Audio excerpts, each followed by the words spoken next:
कोई इसमें कोई दो राय नहीं है। पहले कई सारे अफसरों को भी हमारे मतलब सिक्योरिटी एस्टेब्लिशमेंट के बीच में भी कईयों को इस चीज के बारे में शक था कि क्या नारकोटिक्स और टेररिज्म आपस में जुड़े हुए हैं।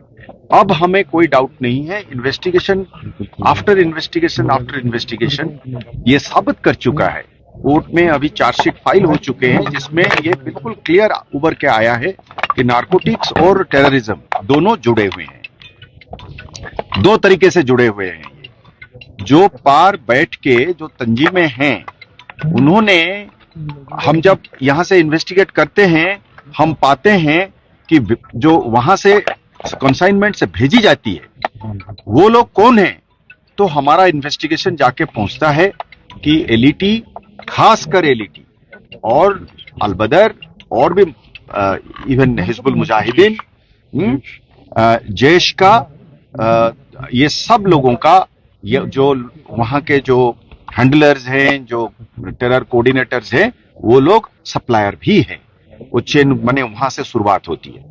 और इसमें कोई दो राय नहीं है कि ये आता है। आने के टाइम में इसकी कीमत जो है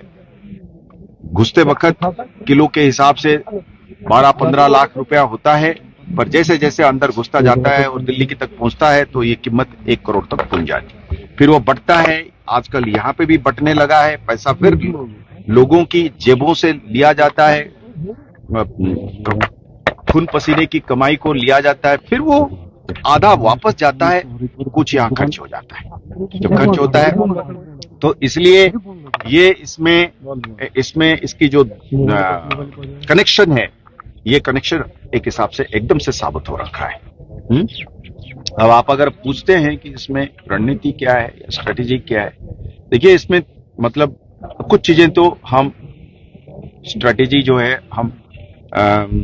कॉन्फिडेंशियली तैयार करते हैं, पर कुछ चीजें जो है वो ओपनली भी हम बात करना चाहेंगे, क्योंकि कोई भी जंग, चाहे टेररिज्म हो चाहे नार्को टेररिज्म हो, वो जीता नहीं जा सकता है जब तक के लिए आवाम साथ में ना हो। अगर इस चीज की किसी पुलिस अफसर को डाउट है कि ये बगैर आवाम का लड़ा जा सकता है, ये नामुमकिन है। हाँ, आवाम को चाहिए एक लॉ एनफोर्समेंट एजेंसी जो नेकनियत हो, दानातदार हो, काबिल हो और ईमानदार हो, तो वो तो है ही है, पर बगैर आवाम के साथ ये जीता नहीं जा सकता है। हमने इस स्ट्रेटेजी में सबसे बड़ा रोल जो वो करना चाह रहे हैं कि कानून बड़ा प्रोसीजरल है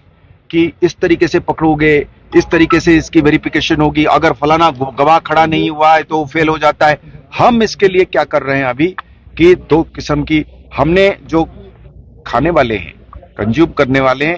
पेडलिंग करने वाले हैं, उनको एक तरफ, और जो इसको एक पेशा बना के, एक बिजनेस बना के इसमें से घर बना रहे हैं, गाड़ी खरीद रहे हैं, लेके श्रीनगर के पास में जमीन खरीद रहे हैं,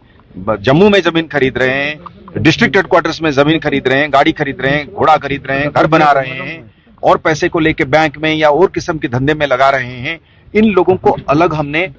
चिन्हित करने लग गए हैं। हम इसको डिस्ट्रिक्ट वाइज अलग से चिन्हित करेंगे और जब हमारी और कार्रवाई शुरू हो गया है, आपने देखा होगा कि सांबा पुलिस ने बढ़ चढ़कर इसमें रोल अदा करा है। मैं उम्मीद करूंगा मेरे बाकी जिले जो हैं, एसएसपीज हैं, उन्होंने सांबा की मिसाल को देख रहे हैं और हम